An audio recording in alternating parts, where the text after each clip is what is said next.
Thomas ബേനാച്ചേരി അനുമതി നൽകി കടപ്പൂർ നിവാസികളുടെ മുത്തിയമ്മയുടെ മക്കളുടെ കൈകളിലേക്ക് കപ്പലിത നൽകപ്പെട്ടു കഴിഞ്ഞു.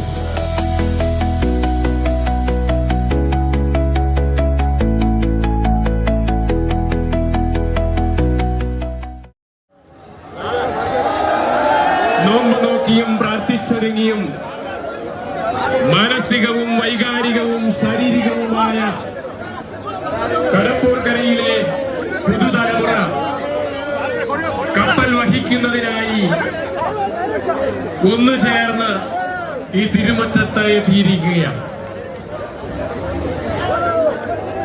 കപ്പൽ പ്രദക്ഷിണം ബൈബിൾ സംഭവങ്ങളുടെ ഒരു പുനരാവിഷ്കരണമാണ്.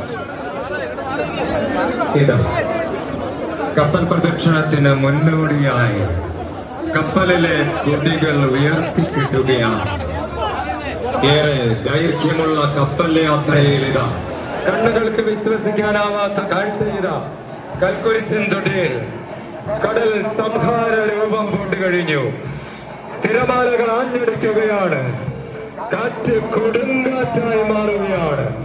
കപ്പലിന്റെ അടുത്തിട്ട് തകർക്കുമാറ് ആഞ്ഞടിക്കുന്ന പടുകൂറ്റൻ തിരമാലകൾ കപ്പലിനെ കീഴ്മേൽ മറിക്കുന്ന രീതിയിൽ തിരമാലകൾ ആഞ്ഞടിക്കുന്ന കാഴ്ചകളാണ് കൽക്കുരിശിൻ തൊടിയിൽ ദൃശ്യാവിഷ്കരിക്കുക. കടപ്പൂർ നിവാസികളിതാ തങ്ങളുടെ കരങ്ങളിൽ കപ്പൽ സംവഹിച്ചുകൊണ്ട് കാറ്റിൽ കടലിൽ ആഞ്ഞടിക്കുന്ന കൊടുങ്കാറ്റിന്റെ നടുവിലൂടെ പായുന്ന കപ്പലിനെ ചിത്രീകരിക്കുകയാണ്. മൂന്നാമത് തിരുനാളിന്റെ മധ്യദിനം കപ്പൽ പ്രദക്ഷിണത്തിൻ്റെതാകുമ്പോൾ ദൈവകോപം യോനാ പ്രവാചകനിലേക്ക് എത്തിയപ്പോൾ യോനാ പ്രവാചകൻ ആയിരുന്ന കപ്പലിലേക്ക് കൊടുമകാറ്റടിക്കുന്നതായി ദർശിക്കുവാൻ കഴിയുന്നു. ദൈവത്തിന്റെ വാക്കു നിന്ദിച്ച യോനായുടെ കപ്പൽ യാത്രയിൽ കാറ്റും കോളുമുണ്ടായി. അത് ശക്തിയാർജിച്ച് കൊടുങ്കാറ്റായി. കപ്പലിനെതിരെയുള്ള ചുഴലി കൊടുങ്കാറ്റാകുന്നു. അടങ്ങാതെ കലിതുള്ളുകയാണ് കടൽ. അതെ, അടങ്ങാതെ കലിതുള്ളുന്ന കടലിലെ കാഴ്ചകൾ ആർത്തലയ്ക്കുന്ന